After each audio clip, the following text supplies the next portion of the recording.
अंगारकी चतुर्थी कथा. अंगारक चतुर्थी म्हणजे मंगळवारी येणारी वद्य चतुर्थी. ही फार महत्त्वाची मानली जाते. मुद्गल पुराणात व गणेश पुराणात या संबंधीचे कथानक असे आहे.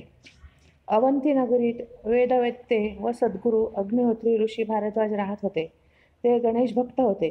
क्षिप्रा नदीवर ते एकदा स्नानाला गेले असता एक अप्सरा जलक्रीडा करीत होती. तिला पाहून भारद्वाजांचे तेज द्रवीभूत झाले. ते पृथ्वीने धारण केले. तिला नंतर जो पुत्र झाला तो जास्वंदीच्या फुलासारखा लाल होता. पृथ्वीने तो 7 वर्षाचा झाल्यावर त्या ऋषींच्या स्वाधीन केला. त्यांनी त्याचे उपनयन केले. त्याने 1 सहस्त्र वर्षे तप केले. गणेश प्रसन्न झाला व त्याने मुलाला दर्शन देऊन इष्ट वर मागण्यास सांगितले. तो मुलगा म्हणाला, मला स्वर्गात राहून अमृत प्राशन करायचे आहे. माझे नाव त्रैलोक्यात विख्यात व्हावे. आज जी चतुर्थी आहे ती सर्वांना कल्याणकारी होवो.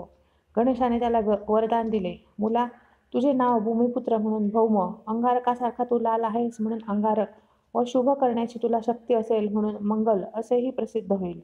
या चतुर्थीला अंगारकी म्हणतील व ती व्रत करणाऱ्या माणसांना ऋणमुक्त करणारी आणि पुण्यप्रद होईल. तुला आकाशात ग्रहांमध्ये स्थान मिळेल व तू अमृत पान करशील.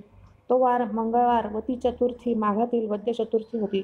गणेशाच्या वरदानामुळेच अंगारकी चतुर्थीला अत्यंत महत्त्व आहे.